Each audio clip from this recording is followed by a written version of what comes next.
ओम अज्ञानतिमिरान्धस्य ज्ञानाञ्जनशलाकया चक्षुरुन्मीलितं येन तस्मै श्रीगुरवे नमः। हे कृष्ण करुणा सिंधु दीनबन्धो जगत्पते गोपेश गोपिका कांत राधाकांत नमस्तुते। जयतां सुरतोर्पंग मम मंदमतिर्गति मत सर्वस्वपदाम्भुज राधा मदन मोहन। सप्त कांचन गौरांगी राधे वृंदावनेश्वरी वृषभानुसुते देवी प्रणमामि हरिप्रिये। नमो महावदान्याय कृष्ण प्रेम प्रदायते कृष्णाय कृष्ण चैतन्य नाम्ने गौरचिते नमः। श्री चैतन्य मनोभीष्टं स्थापितं येन भूतले स्वयं रूप कदा मह्यं ददाति स्वपदान्तिकम्। वाञ्छाकल्पतरुभ्यश्च कृपा सिन्धुभ्यैव च पतितानां पावनेभ्यो वैष्णवेभ्यो नमो नमः। जय श्री कृष्ण चैतन्य प्रभो नित्यानंद श्री अद्वैत गदाधर श्रीवासादि गौर भक्तवृंद। हरे कृष्णा कृष्णा कृष्णा हरे हरे हरे राम राम राम हरे। डॉक्टर साहब कर दीजिए, मोबाइल में पूरा नहीं है, मोबाइल और प्लस इस समय बोलते हैं ना।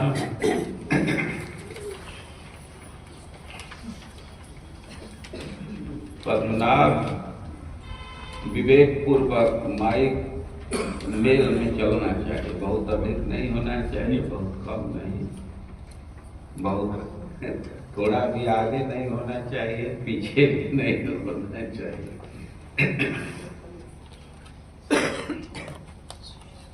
मोबाइल का अतिरिक्त भी इसमें है, पन्ना में कुछ देखिए, और मोबाइल पर नहीं विश्वास कर सकते। चैतन्य चरितामृत अंत लीला अध्याय 15 श्लोक 70। ओम नमो भगवते वासुदेवाय। ओम नमो भगवते वासुदेवाय। ओम नमो भगवते वासुदेवाय। ओम नमो भगवते वासुदेवाय। ओम नमो भगवते वासुदेवाय। ओम नमो भगवते वासुदेवाय। वीक्ष्य अलक आवृत मुखम तव कुंडलश्री गंडस्थल अधर सुधम हसित अवलोकम हसितावलोकम दत्त अभयम च भुजदंडयुगम विलोक्य वक्षः प्रिया एकरमणम च भवाम दास्य वीक्षालकावृतमुखं तव कुण्डलश्री वीक्षालकावृतमुखं तव कुण्डलश्री गण्डस्थलाधरसुधां हसितावलोकम् गण्डस्थलाधरसुधां हसितावलोकम् दत्ताभयं च भुजदण्डयुगं विलोक्य दत्ताभयं च भुजदण्डयुगं विलोक्य वक्षश्रियैकरमणं च भवामदास्यः वक्षश्रियैकरमणं च भवामदास्यः वीक्षालकावृतमुखं तव कुण्डलश्री वीक्षालकावृतमुखं तव कुण्डलश्री गण्डस्थलाधरसुधां हसितावलोकम् गण्डस्थलाधरसुधां हसितावलोकम् दत्ताभयं च भुजदण्डयुगं विलोक्य दत्ताभयं च भुजदण्डयुगं विलोक्य वक्षश्रियैकरमणं च भवामदास्यः वक्षश्रियैकरमणं च भवामदास्यः वीक्षालकावृतमुखं तव कुण्डलश्री वीक्षालकावृतमुखं तव कुण्डलश्री गण्डस्थलाधरसुधां हसितावलोकम्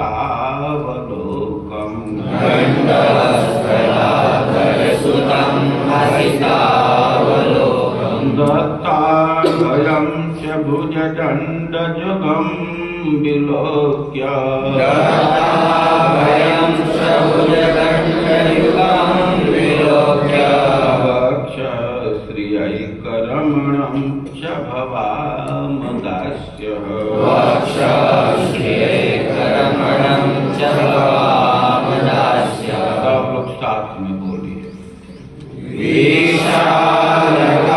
वीक्षालकावृतमुखं तव कुण्डलश्री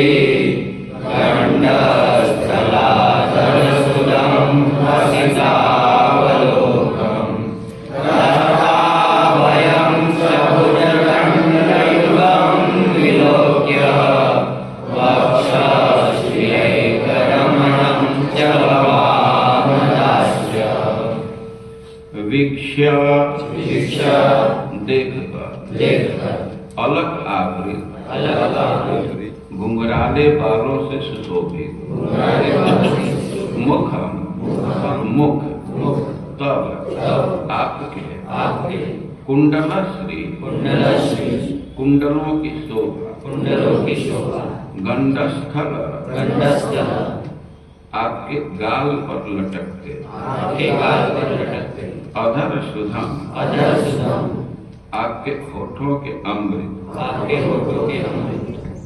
हसित अवलोकन आपकी हंसी की चितवन चमक दत्त अभयम अभय प्रदान करने वाले भुजदण्ड युगम दोनों भुजाओं को विलोक्य देखकर वक्ष श्रिया के सौंदर्य से एक रमण दाम्पत्य का आकर्षण उत्पन्न करने वाले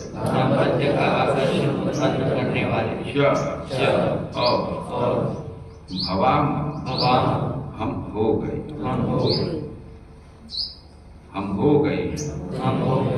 दास्य आपकी दासी अनुवाद और तात्पर्य श्रील प्रभुपाद के द्वारा अनुवाद। हे कृष्ण, घुंघराले बालों से सुशोभित आपके सुंदर मुख को आपके गाल पर लटकते कुंडलों की शोभा को, आपके होठों के अमृत को, आपकी हसीली चितौनों के सौंदर्य को, अभय प्रदान करने वाली आपकी दोनों भुजाओं को तथा दाम्पत्य का आकर्षण उत्पन्न करने वाला आपके चौड़े वक्षस्थल के सौंदर्य को देखकर हमने आपकी दासी बनने के लिए अपने को समर्पित कर दिया। यह श्लोक श्रीमद् भागवत 10:29-39 से है, जिसे गोपियों ने रास नृत्य के समय कृष्ण के पास आने पर कहा। जगत गुरु श्रील प्रभुपाद की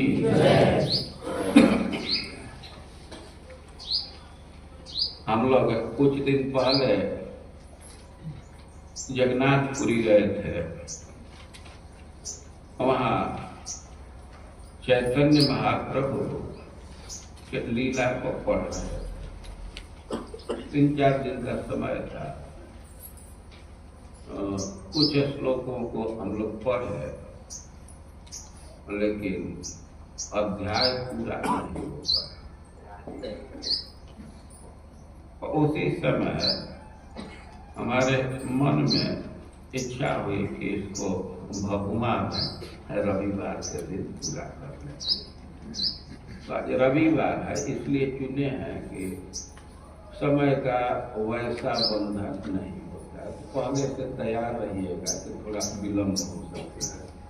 9 का तो कोई प्रश्न ही नहीं है, 10 तक का ले करके चलिए।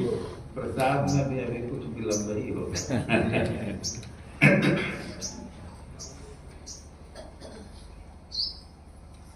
श्लोक चैतन्य चरितामृत और है श्लोक चैतन्य महाप्रभु और कृष्ण के भावना में विभोर रहते थे। चैतन्य चरितामृत में वर्णन है कि जो अंत के 12 साल है और चैतन्य महाप्रभु की स्थिति थी तो उनको रात्रि दिन का भी ध्यान नहीं रहता। उनके 3 अवस्था थे। जब अंत अवस्था में है तो कौन आ रहा है, कौन जा रहा है, रात है, दिन है, ये सब पता नहीं चलता। एक अर्धबाह्य स्थिति थी और उसमें इतना तो पता चलता था कि कोई आया, कुछ बोला, लेकिन कौन आया, क्या बोला, इसका पता नहीं चलता। और जब बाह्य स्थिति में थे तो लोगों से बात करते थे, पूछते थे। एक दिन वे समुद्र के तरफ जा रहे और तब तक एक बगीचा दिखाई दिया। पूर्णिमा का दिन था। अब बगीचा को देखते ही उनको लगा कि हम तो वृंदावन में आ गए। वो दौड़ करके बगीचा में घाई या पसीला ऐसे कुछ शब्द दौड़ करके और वे गोपियों के भाव में आविष्ट हो गए। जैसे रास लीला के समय भगवान गोपियों से अंतर्हित हो गए, गोपियां व्याकुल हो गई और कृष्ण का अन्वेषण कर रही है। तो खोज रही है तो वृक्ष से पूछ रही है, मृगों से पूछ रही है, कई एक लोगों से पूछते हुए जा रहे हैं। और चैतन्य महाप्रभु उसी आवेश में थे और श्रीमद् भागवतम का श्लोक बोलते थे। च्युत प्रियालपन शासन को विदार। गोपियां जैसे वृक्षों को संबोधित की हैं, उनसे पूछ रही हैं, तुलसी जी से पूछ रही हैं, लताओं से पूछ रही हैं। तो उन सब श्लोकों को बोलते थे और उसका अर्थ भी गाते थे। श्लोक संस्कृत में बोलते थे और अर्थ बंगाली भाषा में गाते थे। तो ऐसे है तो वे श्लोक बोलते बोलते बगीचा में इधर उधर जा रहे थे और उनको एक जगह पर यमुना के किनारे कृष्ण का दर्शन हुआ। वे बहुत प्रसन्न हुए उस दर्शन, कृष्ण के दर्शन को पाकर। लेकिन अब थोड़े देर में ही वो दर्शन ओझल हो गया। चैतन्य महाप्रभु तेजी से दौड़ करके बगीचा में प्रवेश कर गए। उनके जो साथी थे राय रामानंद जी, स्वरूप दामोदर और लोग भी, तो वे पीछे पड़ गए, उतनी तेजी से नहीं जा पाए। चैतन्य महाप्रभु वहां दर्शन किए, इस भाव के आवेश में थे कि यमुना के किनारे कदम्ब वृक्ष के नीचे कृष्ण खड़े को उनको संतुष्टि हुई और तब तक वो रूप ओझल हो गया और तो उनको बड़ा कष्ट हुआ। और तब तक उनके साथी भी वहां आ गए तो उनसे पूछने लगे कि कृष्ण कहाँ चले गए? अभी तो यहाँ मैं देखा था। उनके रूप का वर्णन करने लगे, अपने आंखों की लालसा को प्रकट करने लगे, अपने भाग्य को कोसने लगे। जैसे कोई चातक है और उसके मन में आशा है कि बादल पानी देगा। चातक है तो बादल का ही पानी पीते हैं, दूसरा पानी नहीं पीते हैं। वो बादल देख करके उनको प्रसन्नता होती है कि अब जल की संभावना है। और तब तक हवा का झकोर आया और बादल को तितिर बितिर कर देता है।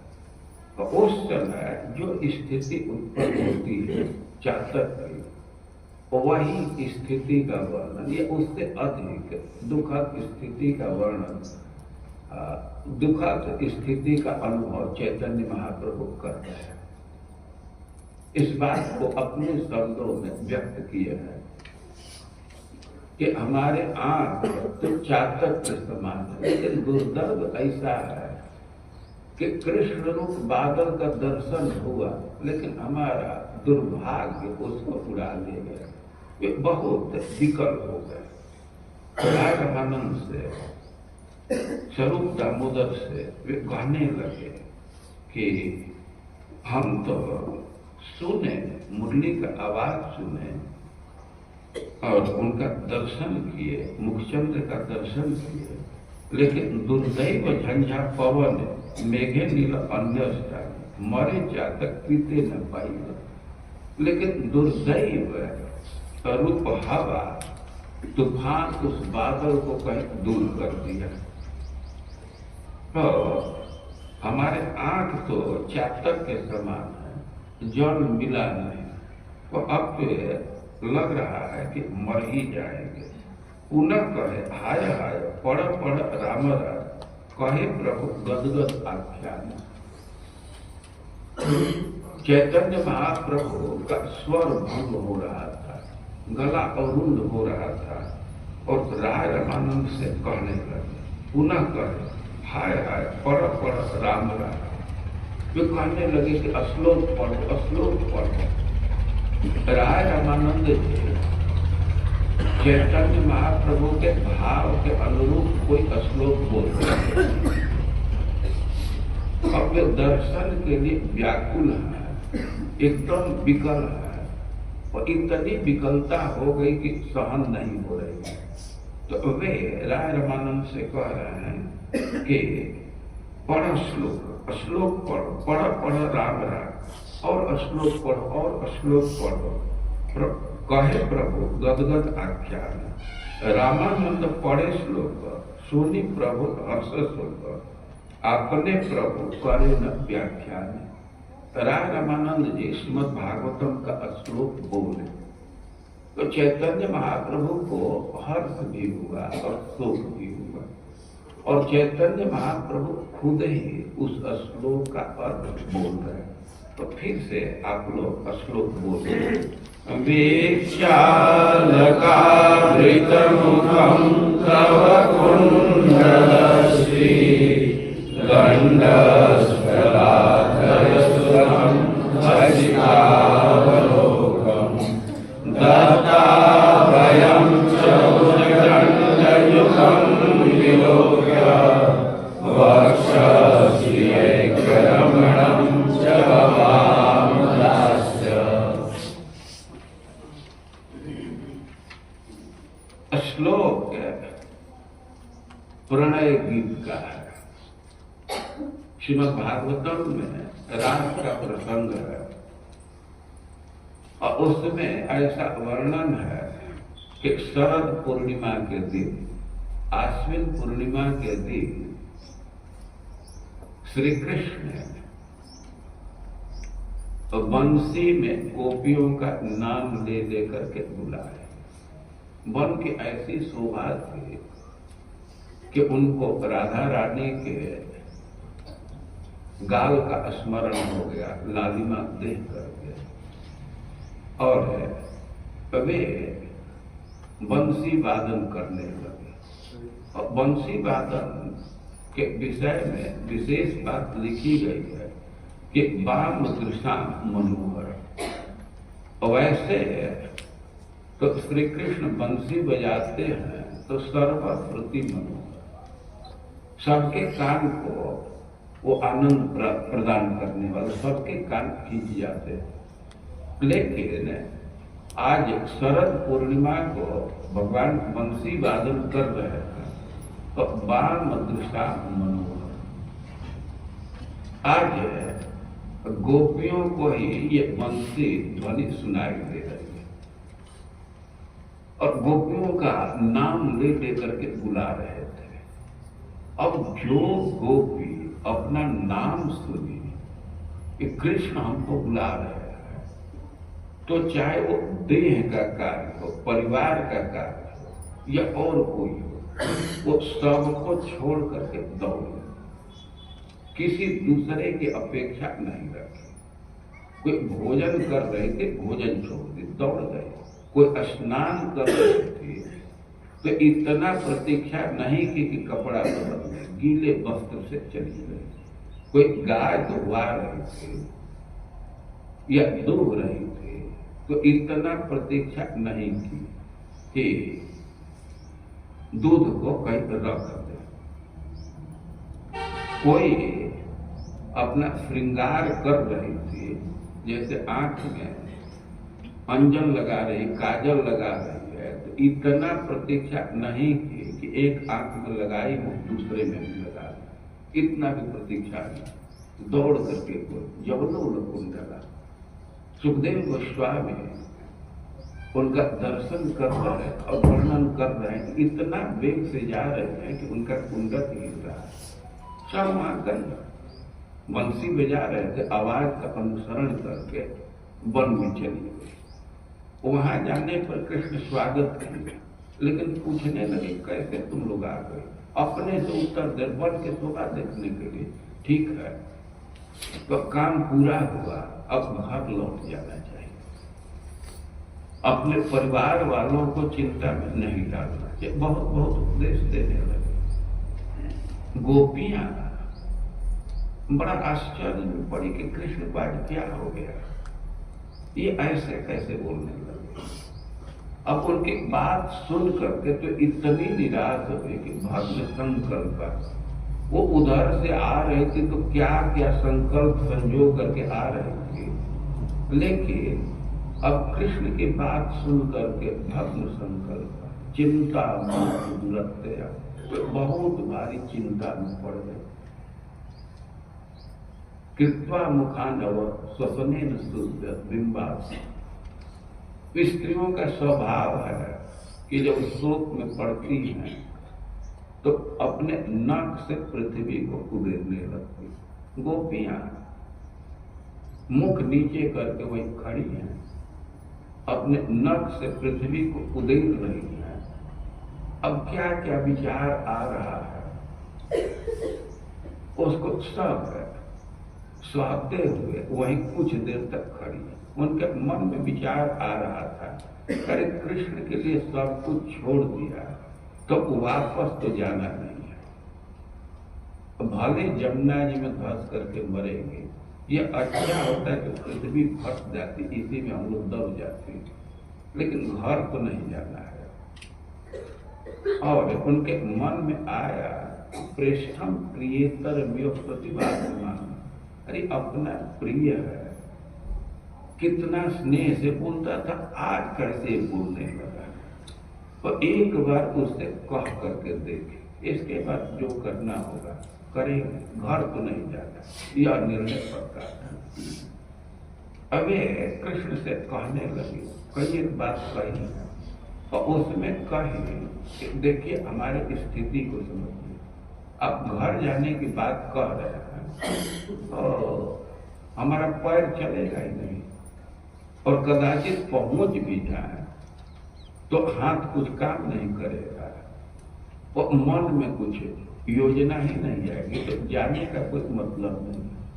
और गोपियां कहने लगी, हमारी जो दुर्दशा हुई है तो उसके कारण आप, हमारे हृदय में कामना जग गई, और आपके मुस्कान को देखकर असितावलोकन, तो आपका जिम्मेवारी बनता है कि हमारे इस काम के आग को शांत करें। तो ये प्रार्थना की कि हमारे काम को शांत कीजिए। भगवान कहे कि तुम्हारे हृदय में काम जगा है, तुम अपने पति के पास जाओ, और तुम्हारे काम को वे शांत करेंगे, अपने पतियों के पास चले जाओ।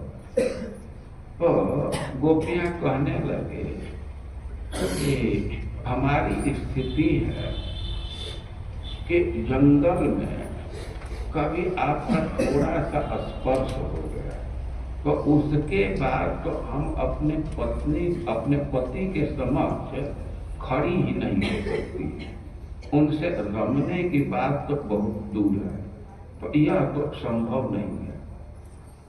हम अपने पति के पास अब नहीं जा सकते।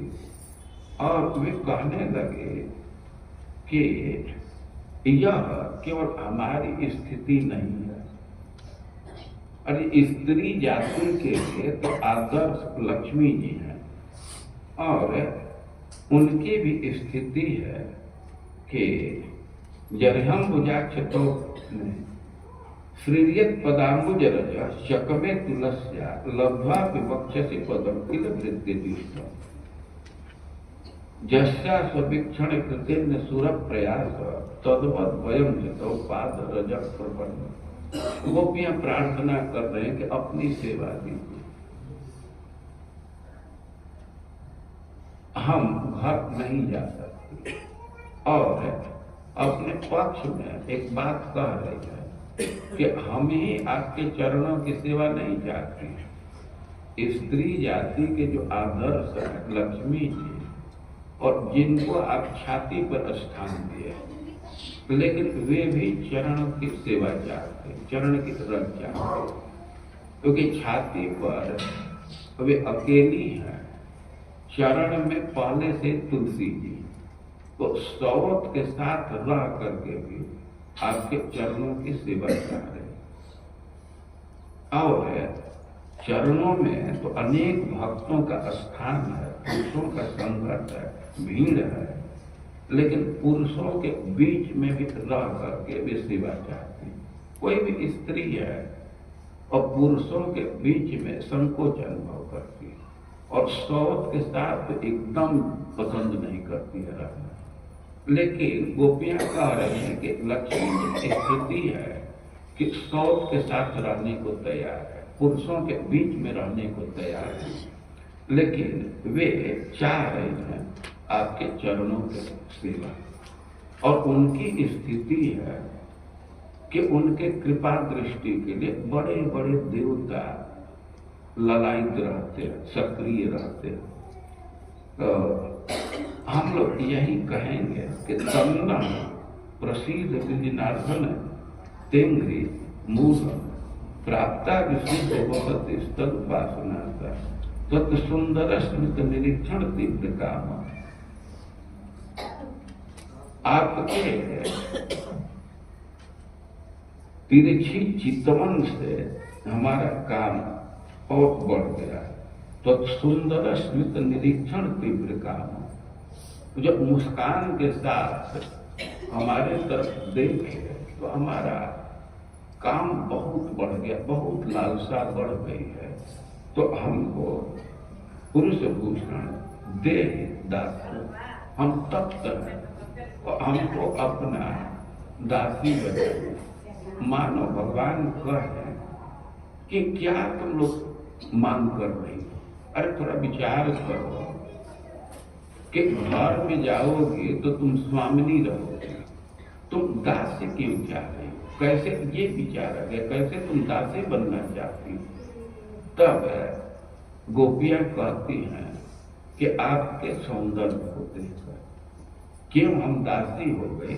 और सुनना हो तो सुनिए, वे कह रहे कि वृक्षा लगावृत मुखम, आपके मुख को देख करके, आपका मुख है घुघराले बालों से आवृत ढका हुआ है, थोड़ा थोड़ा दिखाई देता है।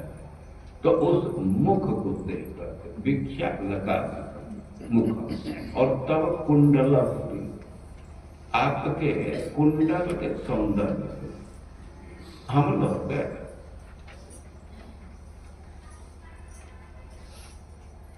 पेपर पीछे नहीं कोई रखा है, जो नए आए पेपर में क्या है माता जी लोग कुछ दे दीजिए पीछे जाए।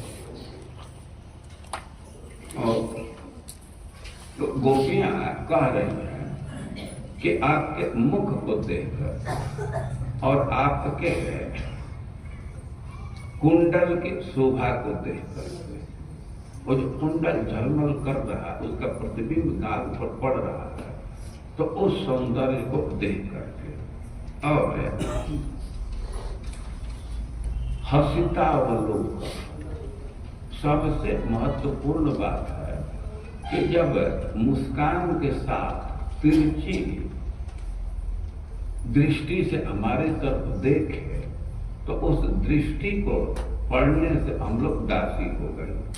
और दत्ता भयम से भुजदंड युगम विलोक्य, और आपके जो लंबे लंबे बाम, चिकने चिकने बाम हैं, जो अभय प्रदान करने वाला है, तो उस बाम को देख करके हम लोग दासी हो गए। और बक्ष श्रेय करमणम च भवाम दास्य, और बक्षस्थल छाती जिस पर सौंदर्य क्रीड़ा करता है वो रमण का स्थान है। मूर्तिमान सौंदर्य शोभा देवी जहाँ रमण करती है, जिसका वो क्रीड़ा स्थल है, तो उस छाती को देख कर और भगवान के भुजा को देख कर दत्ता भय जब भुजन युगम विलोक्य। अक्रूर जी भगवान के जब विभावना कर रहे हैं तो कह रहे हैं कि अप्यंग मूले पतितस्य में विभो शिरस्य धास्य निज हस्त पंकज। वे कह रहे हैं कि जब मैं भगवान के चरणों में प्रणाम करूंगा और भगवान हमारे हाथ पर अपना ने हमारे मस्तक पर हाथ रखेंगे, अपना हस्त कमल रखेंगे। अप्यंग मूले पतितस्य में विभो शिरस्य धास्य निज हस्त पंकज। अब फिर हाथ के विषय में कह रहा है कि दत्ता अभय, यह अभय प्रदान करने वाला शरणैषिणा निर्णाम, जो शरण के इच्छुक है, आश्रय चाह रहे हैं, जो काल रूप सर्प से भयभीत हैं और आश्रय चाह रहे हैं, तो यही आपके हाथ अभय प्रदान करता है। दत्ता भय, जो संसार दावानल से मुक्त होना चाहते हैं, भगवान का आश्रय लेते हैं, तो यही हाथ अभय प्रदान करते हैं। तो गोपियां कह रही हैं कि जो अभय प्रदान करने वाले हाथ है उसको देख करके हम दासी हो गए। आपके सुंदर मुख जो घुघराले बालों से आवृत है उसको देख करके दासी हो गई, आपके कुंडल की शोभा को देख करके दासी हो गई, आपके छाती के सौंदर्य को देख करके दासी हो गई।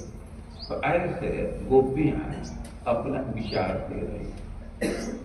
तो चैतन्य महाप्रभु अति विकल है और राय रमानंद से कह रहे हैं श्लोक पढ़ो, श्लोक पढ़ो।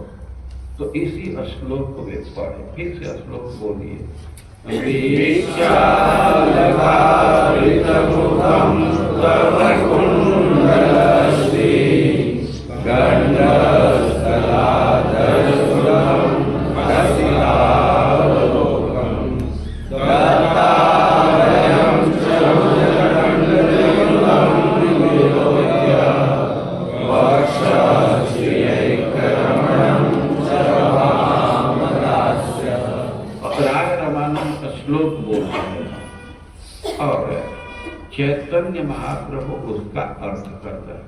इस श्लोक का अर्थ कर रहे हैं कृष्ण जी ने पद्मचा पातियाचे मुख फान ताते अधर मधुर स्मित चार ब्रज नारी आसी आसी फांदे पड़ी भय दासी छाड़ी लाज पति घर द्वार।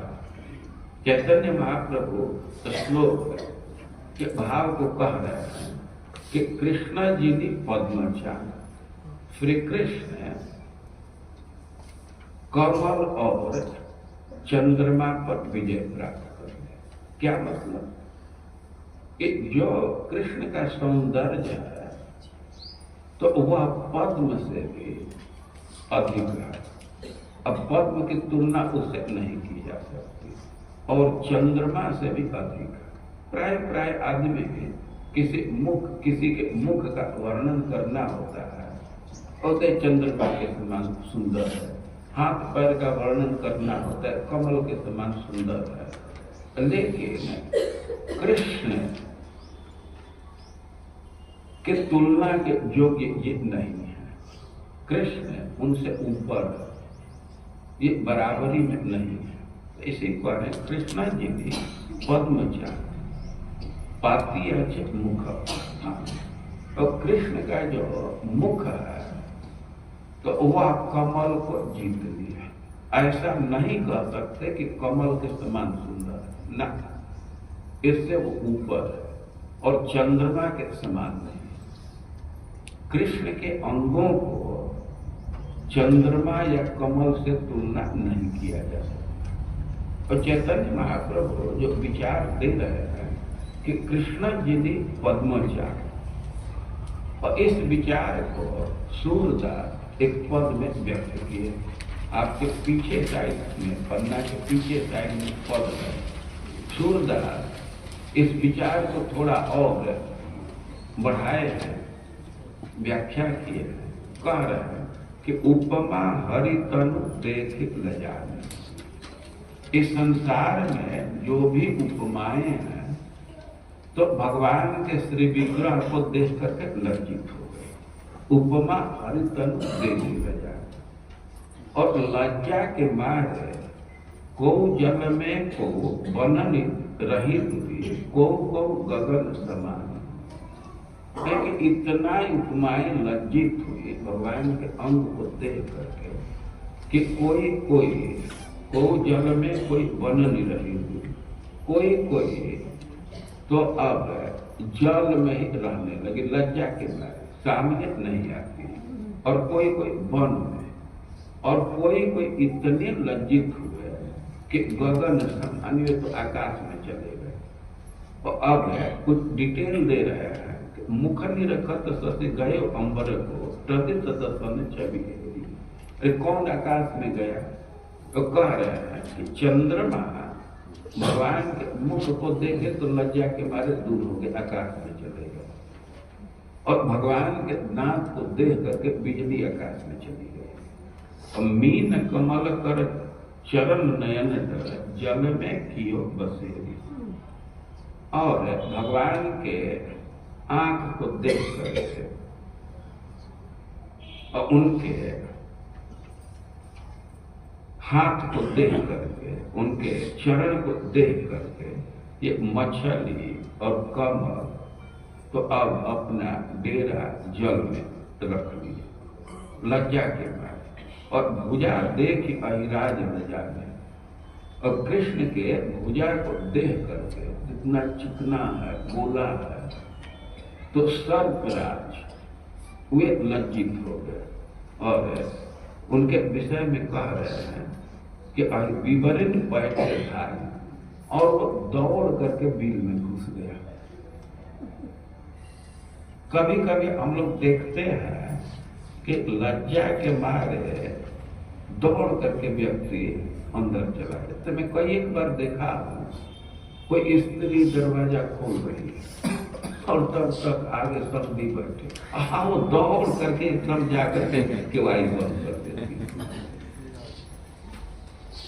एकदम प्रकट में देखा, और किसी व्यक्ति को देख करके इतना लज्जित तो दौड़ करके अपना दरवाजा बंद कर लेते, जैसे वो बाघ हो बहुआ ये स्वभाव में है, ये लज्जा के स्वभाव में है। तो कह रहे हैं कि सर्प नागराज जब कृष्ण के भुजा को देखे तो इतने लज्जित हुए कि दौड़ करके बिल में घुस गए।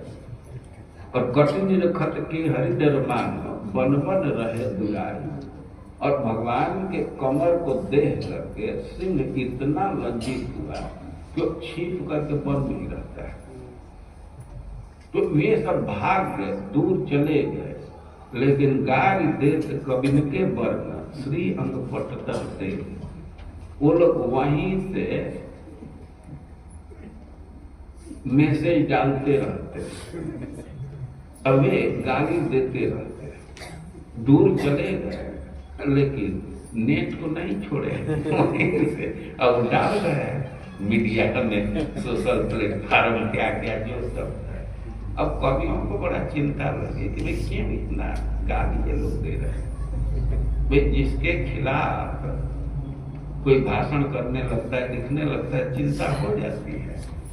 तो ये लोग अपना डेलीगेट भेजे सूरदास को, पढ़कर जाकर के समाज सब क्यों शिकायत करते हैं। तो गए सूरदास कहे कि भाई ठीक है, कवियों को क्यों गाली दे रहे हैं। तो वो लोग अपना विचार दिए कि सूरदास हमको शर्माओ, नाम हमारो ले, हम लोगों को शर्मिंदित कर रहे हैं इसलिए हम लोग गाली दे रहे हैं। वो भगवान के अंग का वर्णन कर, लेकिन वो अंग की तुलना में हमारा नाम मत ले, नहीं तो हम लोग शर्मिंदित हो जाते हैं।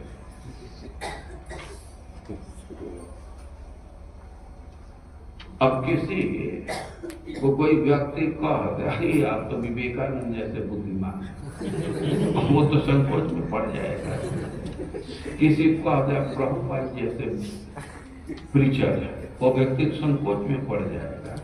तो कवियों का यही नहीं, उपमाओं का यही ऑब्जेक्शन है कि वे लोग वर्णन करें लेकिन हमारा नाम हमसे तुलना मत करें, हम लोग शर्म में पड़ जाते हैं। सूरदास इसको व्याख्या कर रहे हैं। चैतन्य महाप्रभु जो बोले कि कृष्ण चंद्रमा और कमल को जीते थे, और सूरदास के शब्दों का एक बार पीछे से आवृत्ति कीजिए।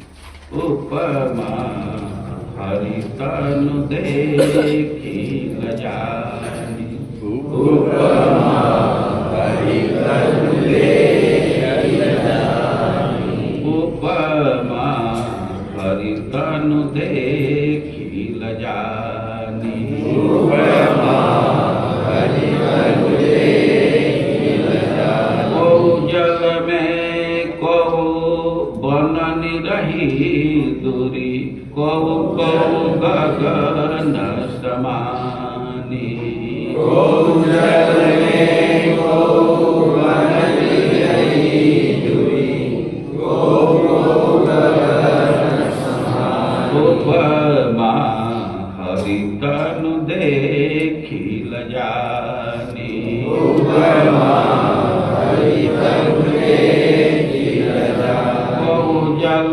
में को बननी रही दूरी, को गगन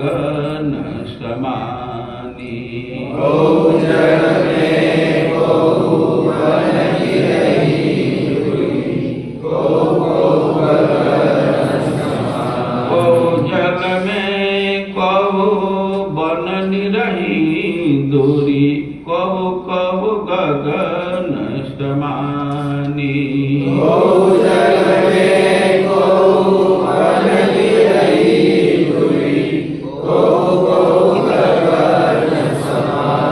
मुख निरखत ससे गयो अंबर को, तद तदसन छबिहेरी।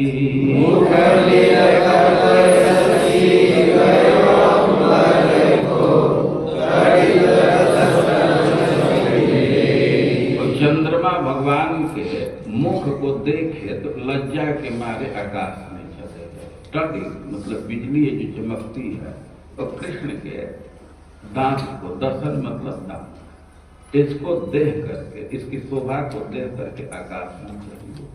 मुख निरखत ससे गयो अंबर को, तदित दसन छबिहेरी।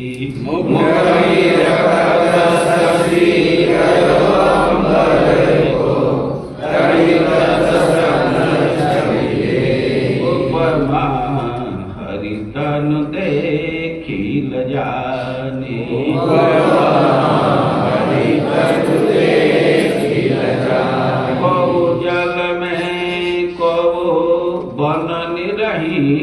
दूरी कबो कबो गगन समानी।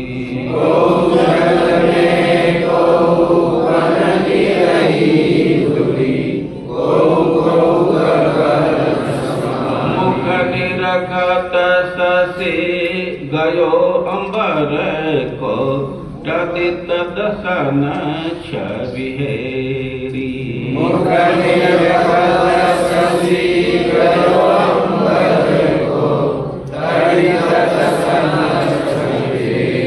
मीना कमल कर चरण नयन डर, जल में कियो बसेरी।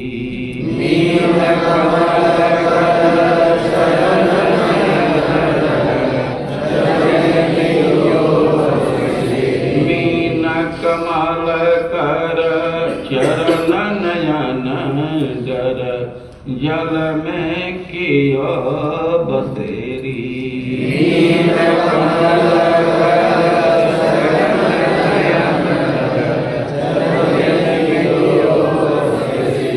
भुजा देखियहि राजल जाने, विवरण पैठ धाई।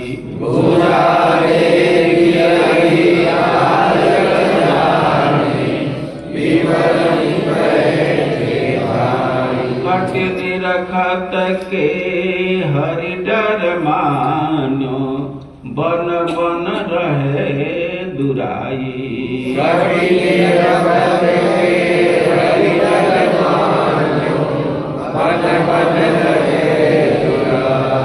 गारी देहि कबिन के भरनत, प्रियंग पट तर दे। गारी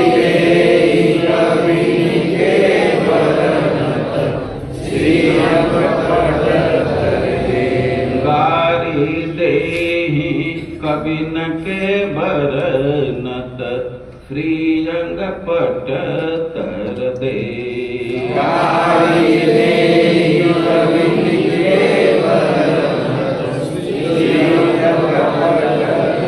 सूरदास हमको शरमावत, नाव हमारो ले।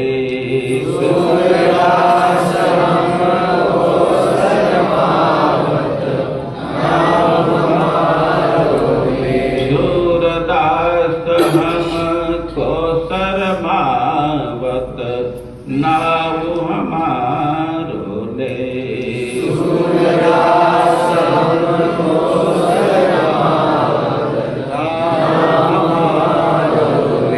उपमा हरि तनु देखी लजानी।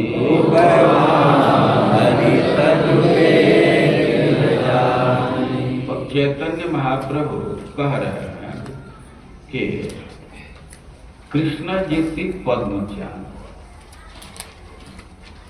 चंद्रमा और कमल पर विजय प्राप्त थी और पाती अच्छे मुख भान और अपने मुख रूप जाल को फैलाती है। मुख को जाल कहते हैं। जैसे चिड़िया को फंसाने के लिए बहेलिया जाल फैलाता है और पाती अच्छे मुख भान, ये मुख एक जाल के समान इसको फैलाती है, पाती अच्छे फैलाती है, जाती है।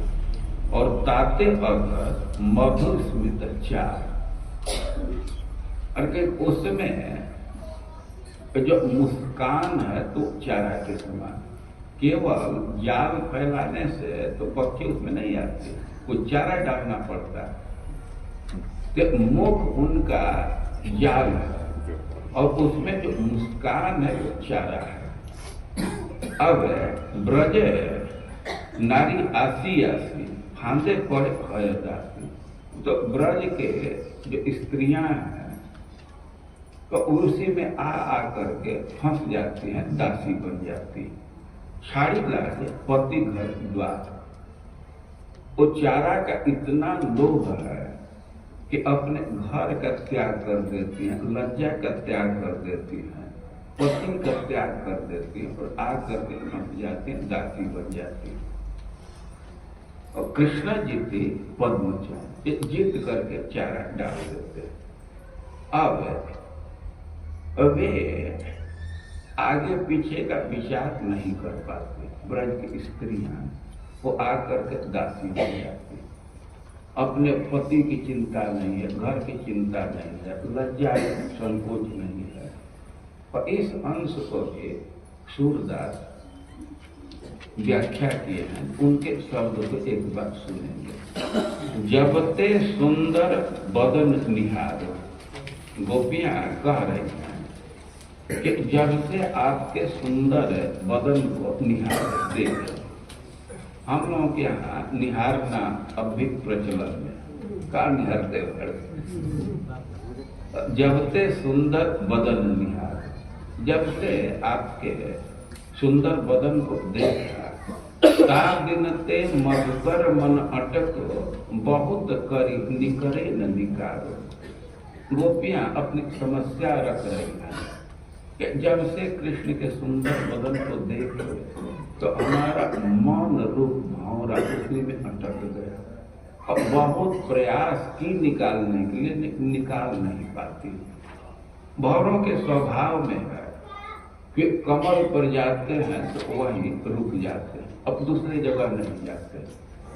उसके आस्वादन में इतने तल्लीन हो जाते हैं कि दिन भर वहीं पड़े रहते हैं। और दिन तो गया ही, अब सूर्यास्त हुआ, रात्रि का समय, तो कमल का स्वभाव है कि दिन में खिला रहता है और रात्रि के समय बंद हो जाता है, संकुचित हो जाता है।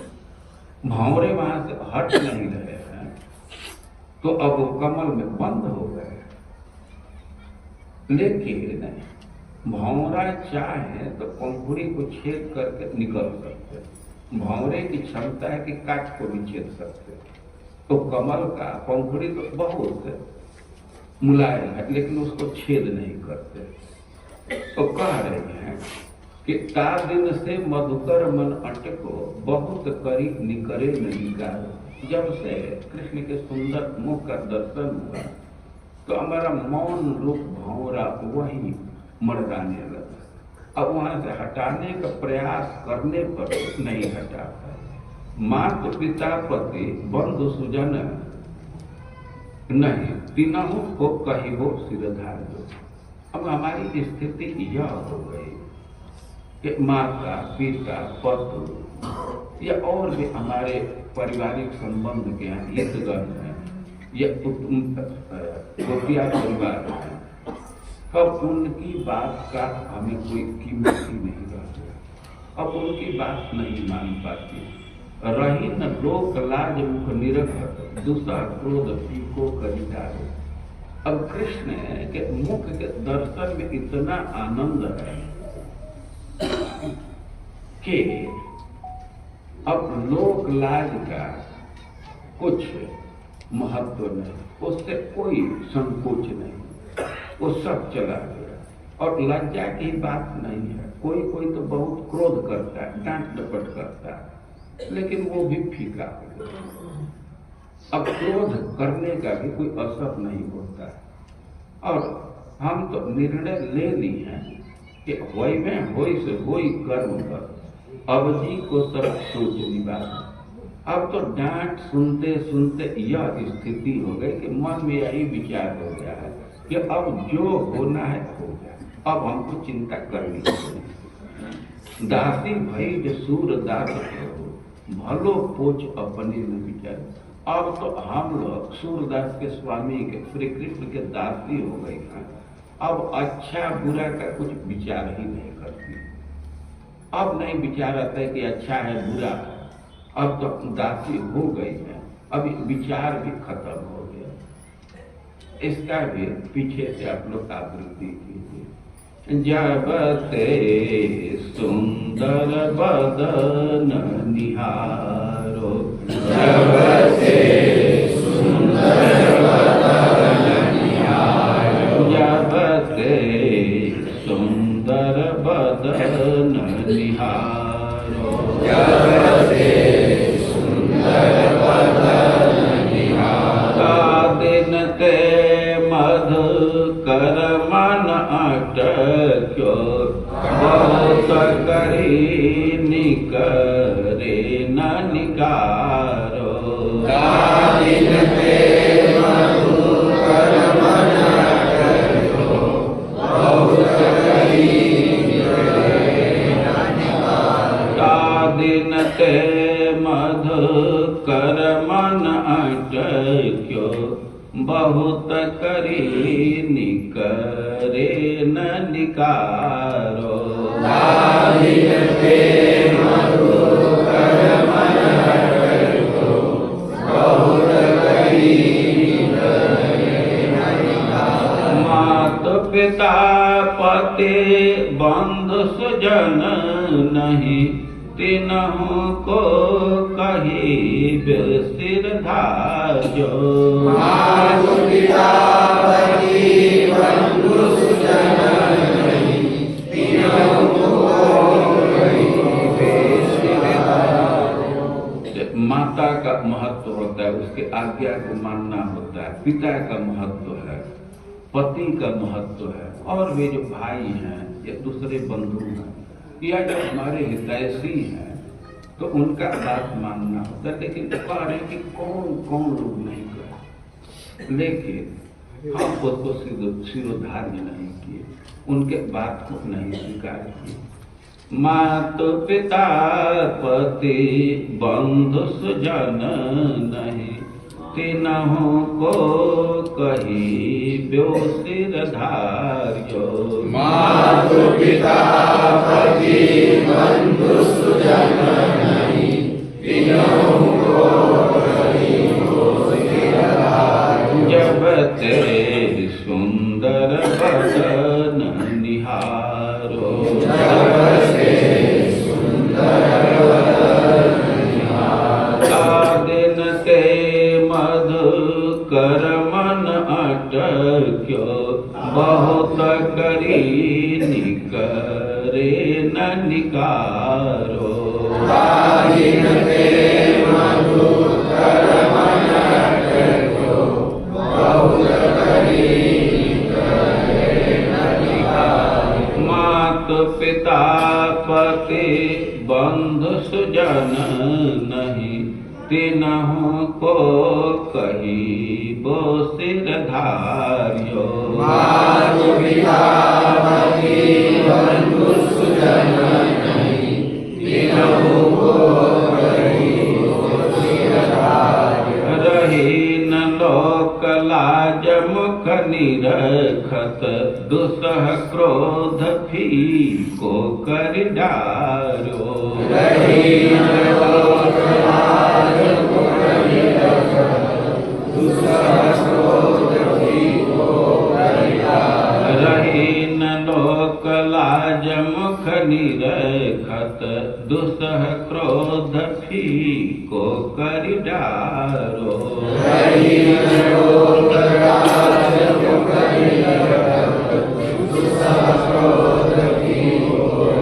वैभव सो होई कर्म बस अब जी को सब सोच निवार्यो।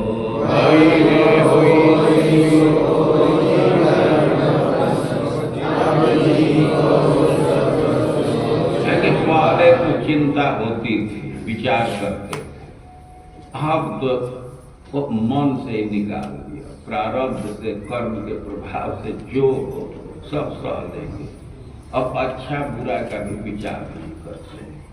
वही बे होई सो होई कर्म बस अब जी को सब सोच निवारो।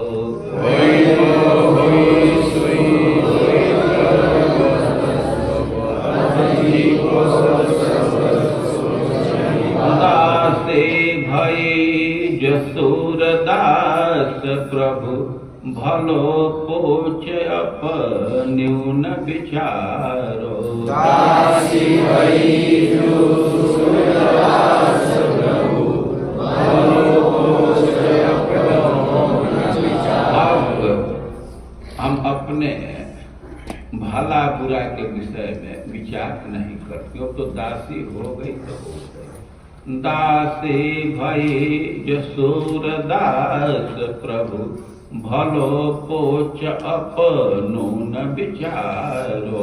दासी भई जसूर दास प्रभु भलो पोच अपनून विचारो। जब से सुंदर बदन निहारो।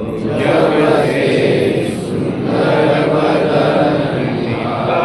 दिन ते मधुकर मन अटक्यो बहुत करी निकरे न निकारो। दिन ते मधुकर मन अटक्यो बहुत करी पिता पति बंधु सुजन नहीं तिनहु को कही बो सिर धार्यो। मातु पिता पति बंधु सुजन नहीं तिनहु को कही बो सिर धार्यो। रहीन लोक लाज मुख निरखत दुसह क्रोध फीको करि डार्यो।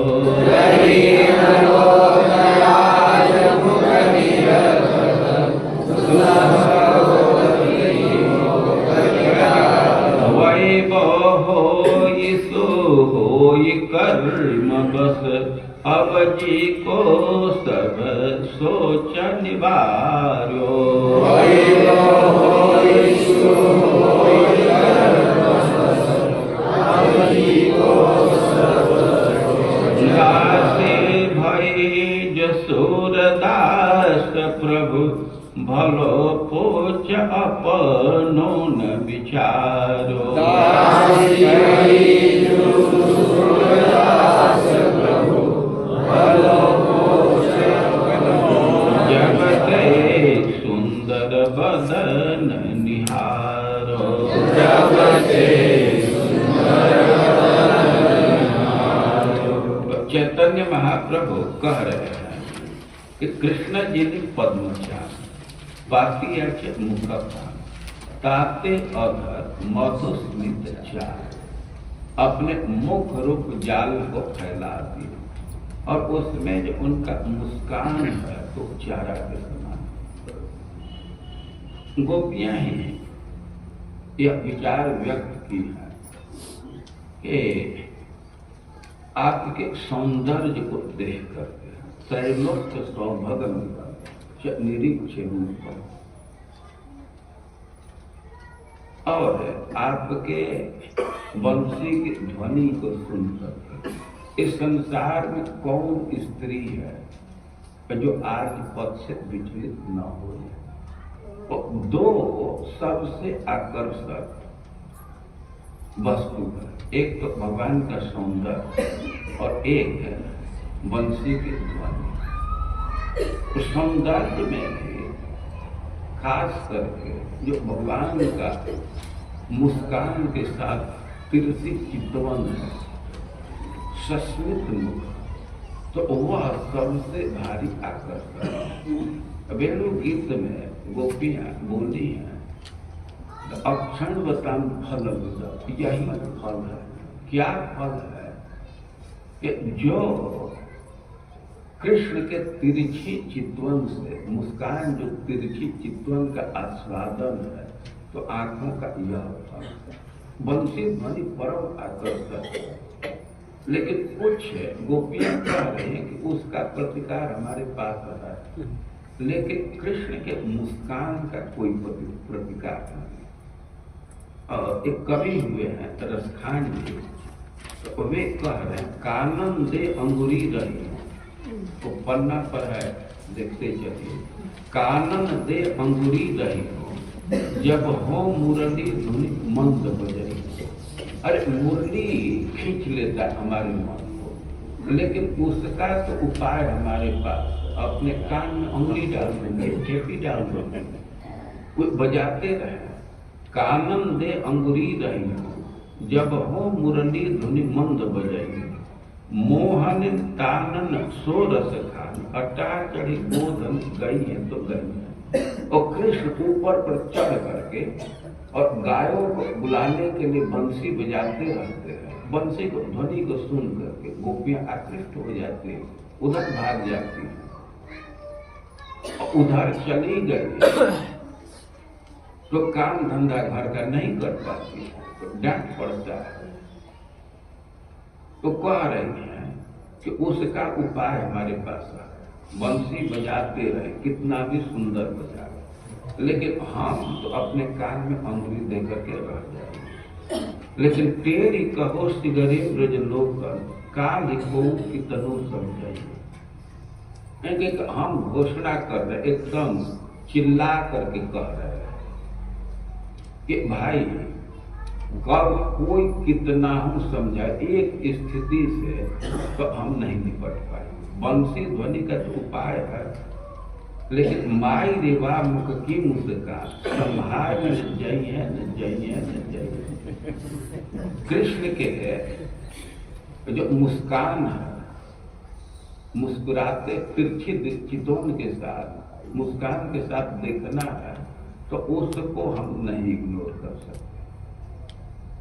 बंसी ध्वनि के लिए उपाय निकाल सकते। अब भाई हमको दोष मत देना, हम चिल्ला चिल्ला करके कहें कि इससे काम नहीं होगा, उसको हम नहीं संभाल पाएंगे, उससे प्रभावित हो ही जाएंगे। तो ऐसे सखी कह रही है कि जो मुख की मुस्कान है, तो उसको मैं नहीं संभाल पाऊंगी, उससे प्रभावित हो ही जाऊंगी। अब जितना जिसको जो करना हो करे। और चैतन्य महाप्रभु कह रहे हैं कि कृष्ण जिनी पद्मचा पाती मुख भाग, अपना मुख रूप जाल छाए और ताते अधर मधुस्मित चार। उसमें जो अधरामृत है या अधरों पर मुस्कान है, तो वो तो चारा के समान, या बेट कहते हैं अंग्रेजी में ना, चारा है। और ब्रज नारी आसी आसी फांदे पड़ी भय दासी, और उसी में ब्रज की स्त्रियां आती हैं, जाल में फंस करके दासी हो जाती है। छाड़ी लाज पति गर्भ द्वार, अब दासी हो गई तो उनका लज्जा खत्म हो गया, पति घर द्वार सब छूट गए, सब छूट जाता है। और चैतन्य महाप्रभु बोल रहे, और फिर वे गा गा करके कहने लगे, बांधव कृष्ण कर व्याधि आचार। हे बंधु, कृष्ण का व्यवहार तो बहेलिया के समान है। व्याध मतलब बहेलिया, व्याधि आचार, बहेलिया के समान उनका आचरण। बांधव कृष्ण करे व्याधि आचार, नाही माने धर्माधर्म, हरे नारी मृगी मर्म। वो धर्म अधर्म पर कोई विचार नहीं। ये हरे से कहीं कहीं पाठक हम एकदम अपने स्त्रियों के मर्म स्थान पर बाण मारते, करे नाना उपाय कहा। उनको मर्माहत करने के लिए कई एक उपाय करते रहते। गंडस्थल झलमल नाचे मकर कुंडल से नृत्य हरे नारी चल। कह रहे हैं कि उनके गंडस्थल पर गाल पर जो कुंडलों का नृत्य है और से नृत्य हरे नारी चल, वे झुंड के झुंड स्त्रियों को हरण कर लेता है, उनके मन का हरण कर लेता, वे दासी हो जाती है। कृष्ण का जो गाल है दर्पण के समान उज्ज्वल है और कृष्ण का कुंडल कान में है, तो झलमल होता है, हिलता है, तो उसका प्रतिबिंब गाल पर पड़ता है और गाल उनका टीवी स्क्रीन जैसा काम करता है। जैसे टीवी स्क्रीन पर आप लोग नृत्य देखते हैं तो वैसे कुंडल का नृत्य देख रहे हैं। गोपियां कह रहे हैं कि वही दासी बना देता है, मन का हरण करते हैं। और सस्मित कटाक्ष बारे तासा बारह हृदय हानि, और जो मुस्कान के साथ तिरछी चितवन है तो वह तो सीधे हृदय में बाण के समान लग जाती है। और नारी वध है नहीं कुछ पर एकदम बाण चला रहा है, मुस्कान का बाण, और स्त्री के वध करने में कोई संकोच नहीं है। एकदम व्याध जैसा व्यवहार, बहिरिया जैसा व्यवहार, अति उच्च सुविस्तार, लक्ष्मी श्रीवंश अलंकार। और कह रहे हैं कि कृष्ण रजे डाकतिया वक्ष, कैसे दासी हो गई? तो कृष्ण का जो वक्षस्थल है वो डकैत है, वो दासी बना देता है, वो अपहरण करके किडनैपिंग करके दासी बना देता है। वो डकैत का छाती, डकैत के छाती का दो तरह से अर्थ किया गया है। जैसे कोई डाकू होते हैं तो प्राय बड़ा हिष्ट पुष्ट होते हैं, और इस अर्थ में यह उनका छाती ही डकैत है।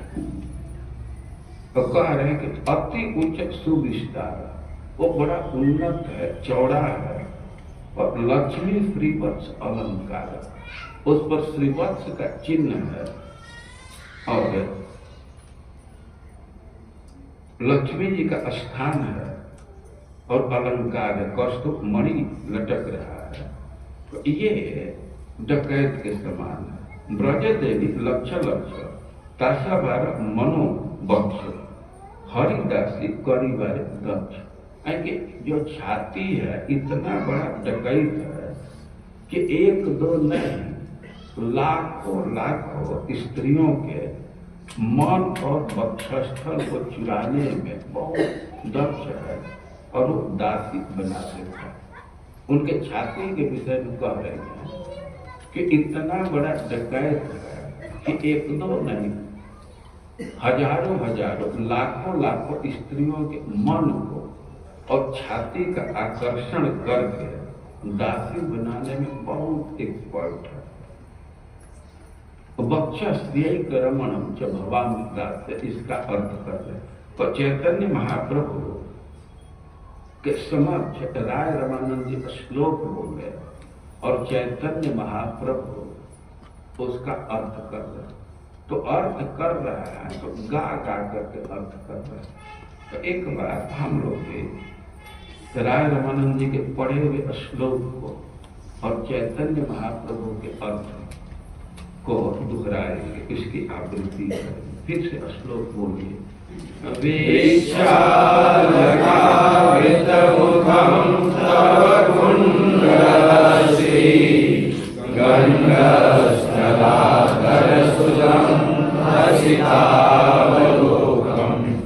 दशाभयं च भुजदण्डयुगं विलोक्य वक्षश्रियैकरमणं च वहापदास्य। आप लोग पीछे से बोलिए। कृष्ण जी ने पद्म चांद पातियाचे मुख फांद ताते अधर्म दुस्मित चार कृष्ण जी ने पद्म चांद पातियाचे मुख फांद ताते अधर्म दुस्मित चार कृष्ण जी ने पद्म चांद पातियाचे मुख फांद ताते अधर्म दुस्मित चार कृष्ण जी ने पद्म चांद पातियाचे मुख फांद ताते अधर्म दुस्मित चार ब्रज नारी आसे आसे फांदे पड़ी हय दासी छाड़ी लाजपति घर द्वार ब्रज नारी आसी आसी फांदे पड़ी हय दासी छाड़ी लाजपति घर द्वार ब्रज नारी आसे आसे फांदे पड़ी हय दासी छाड़ी लाजपति घर द्वार ब्रज नारी आसी आसी फांदे पड़ी हय दासी छाड़ी लाजपति घर द्वार बांधव कृष्ण करे व्याधेर आचार बांधव कृष्ण करे व्याधेर आचार बांधव कृष्ण करे व्याधेर आचार बांधव कृष्ण करे व्याधेर आचार नहीं माने धर्म धर्म हरे नारी मृगी मर्म करे नाना उपाय सहार नहीं माने धर्म धर्म हरे नारी मृगी मर्म करे नाना उपाय सहार नहीं माने धर्म धर्म हरे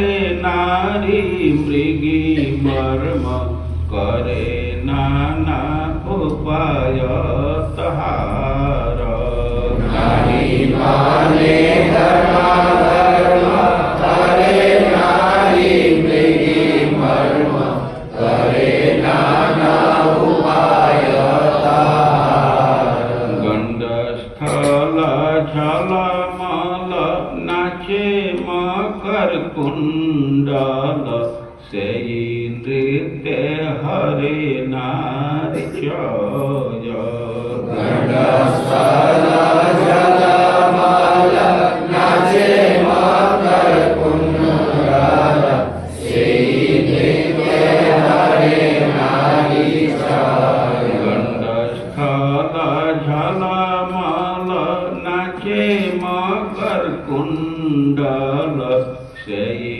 नृत्य हरे नारी चय गंडस्थल जलमल नाचे मकर कुंडल सेई नृत्य हरे नारी चय तस्मित कटाक्ष बांधे तस भार हृदय हानि नारी बधे नहीं कीचु भय तस्मिन् आकाशवाणी तासाभार हृदय हानि नारी बधे नहीं कीचु भय तस्मित कटाक्ष बाणे तस भार हृदय हानि नारी बधे नहीं कीचु भय तस्मिन्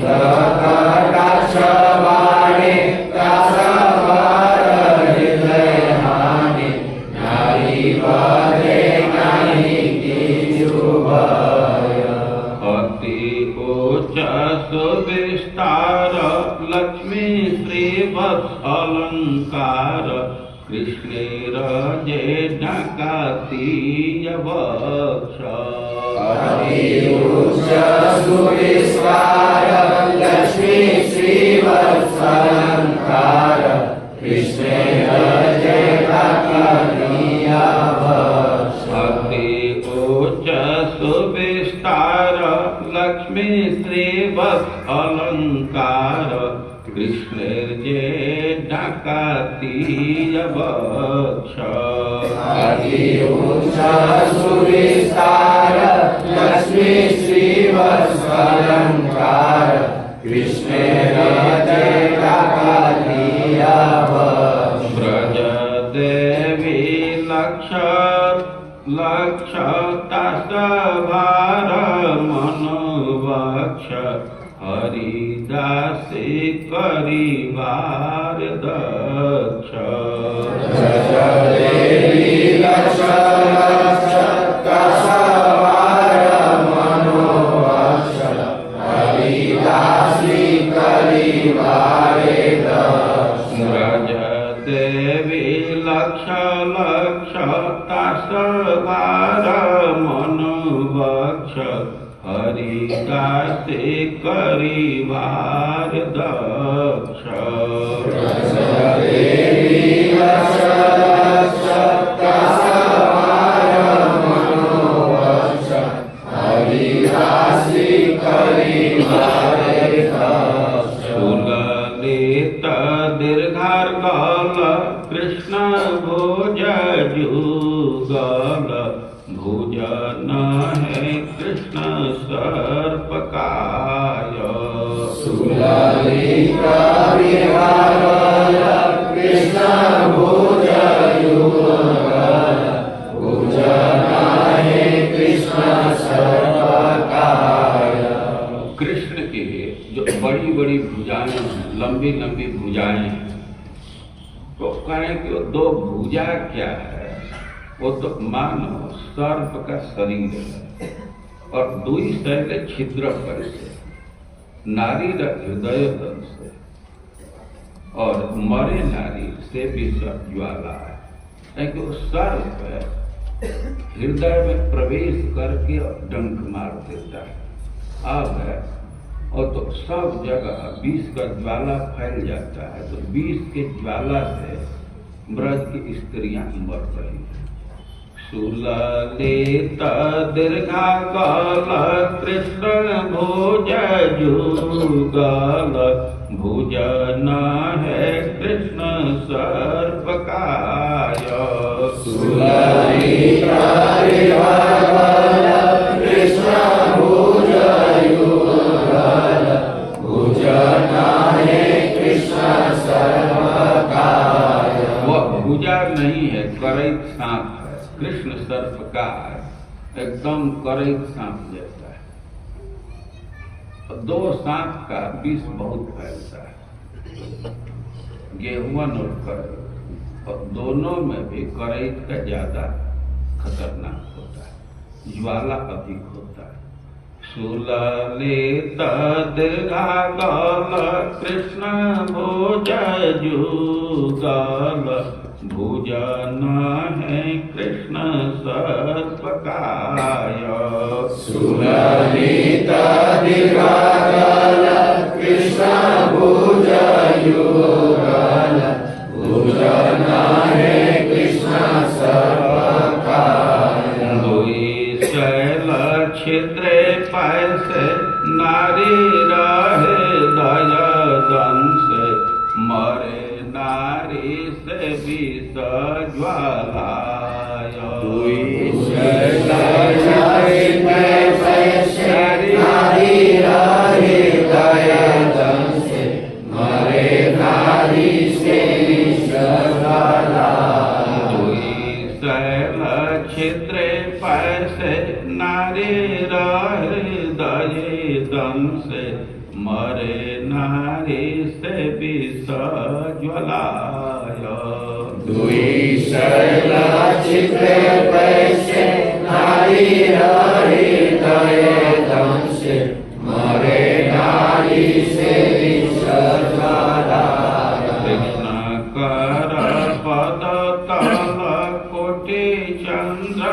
सुशीतल जीति कर्पूर बेड़ा मूल चंदन कृष्ण कर पद कल कोटि चंद्र सुशीतल जीति कर्पूर बेड़ा मूल चंदन एक बार जार स्पर्शे स्मर ज्वाला विषनाशे जार स्पर्शे लुब्ध नारी मन एक बार जार स्पर्शे स्मर ज्वाला विषनाशे जार स्पर्श लुब्ध नारी मन कृष्ण कर पद तल कृष्ण का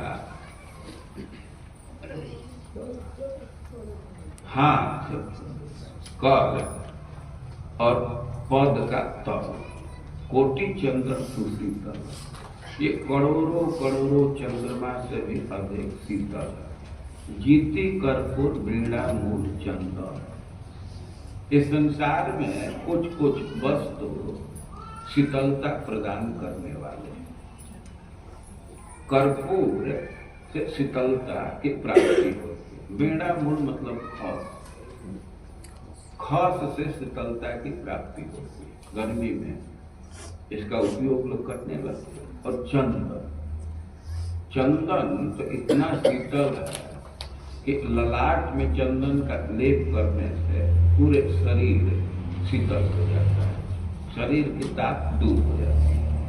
लेकिन यहाँ कह रही है कि कृष्ण का जो हाथ है पैर है तो करोड़ों चंद्रमा से अधिक शीतल है।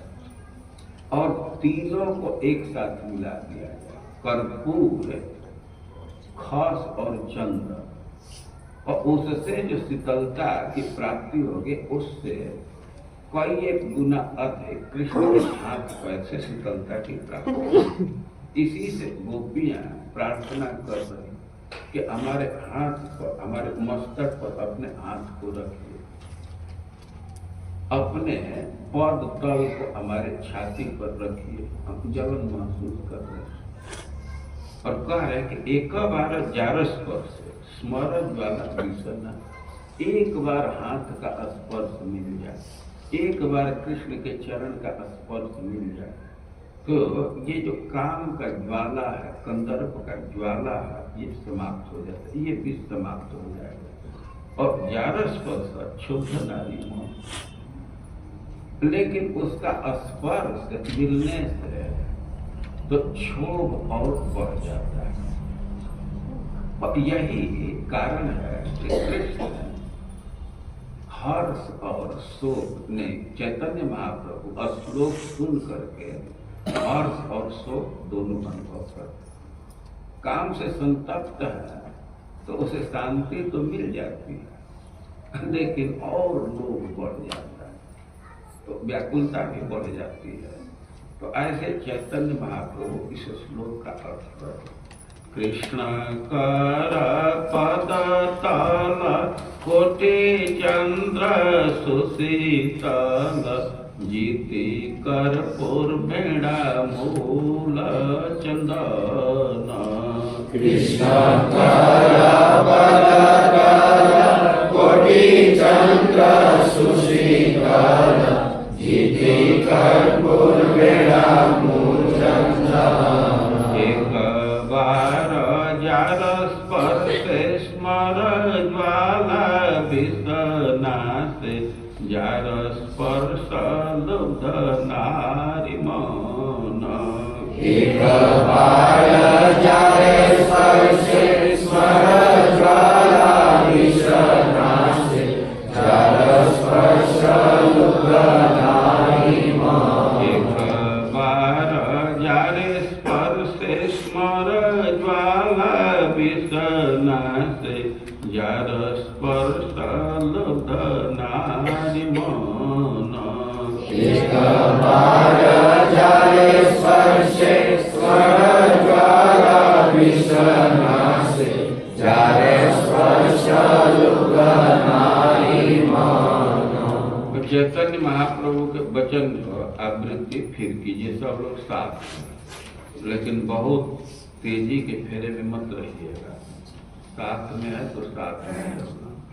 कृष्ण जी पद्म चांद पापिया छे मुख भांड साते अधर्म दुष्मित चार। कृष्ण जी पद्म चांद पापिया छे मुख भांड साते अधर्म दुष्मित चार। ब्रज नारी आसी आसी कांधे पड़ी हय दासी छाड़ी लाज पति घर बार। बांधव कृष्ण करे व्याधेय आचार। नहीं माने धर्माधर्म करे नारी मृगी मर्म करे नाना उपाय तार। गंड स्थल जल मल नाचे मकर कुंडल सेई नृत्य हरे नारी चर। सस्मित कटाक्ष वाणे कासवार हृदय हानि नारी वदे नहीं कीचु भय। अति उच्च सुविस्तार लक्ष्मी श्री वत्सलंकार कृष्णेन जेवकातिया वक्ष। ब्रज देवी लक्ष लक्ष कासवार मनोवक्ष हरिदासी करिवारे दक्ष। सुललित दीर्घागल कृष्ण भुज युगल भुजन हे कृष्ण सर्वकाय। दुई शैल छिद्र कैसे नारी हृदय दंसे मरे नारी से निष्काय। कृष्ण कर पद तल कोटि चंद सुशीतल जीति कर कुर्वेणा मुचंदन। एक बार जारे स्पर्शे स्मर ज्वाला विषनाशे जार स्पर्श लुब्धनानि मान। और चैतन्य महाप्रभु जगन्नाथपुरी में है। समुद्र के तरफ जाते समय बगीचा में दौड़ करके घूम गए। अब वृंदावन में जैसे गोपियां कृष्ण का अन्वेषण कर रही हैं, अब वैसे ही श्लोक बोल बोल करके श्लोक का आस्वादन करते हुए घूम रहे। यमुना के तट पर कृष्ण का दर्शन हुआ कदम वृक्ष के नीचे, लेकिन वो दर्शन थोड़े देर में ओझल हो गए। चैतन्य महाप्रभु बहुत व्याकुल हो गए और जैसे कृष्ण के दर्शन के लालसा से कातर हृदय से राधा रानी अपने सखी विशाखा से श्लोक बोली, उसी श्लोक को बोलने लगे, उसका अर्थ करने लगे। और वे कह रहे हैं कि हमारा दुर्भाग्य है कि थोड़ा सा दर्शन मिला और वो ओझल हो गया। इतने विकल हो गए कि राय रमानंद से प्रार्थना करो, श्लोक पढ़ो, श्लोक पढ़ो। तो राय रमानंद जी श्रीमद् भागवतम का श्लोक बोले और चैतन्य महाप्रभु उसके अर्थ का चैतन्य चैतामृत के अंत लीला के 15वें अध्याय में सब पढ़ना, और जिसको और भी रुचि होगी तो इस अध्याय का अध्ययन करना।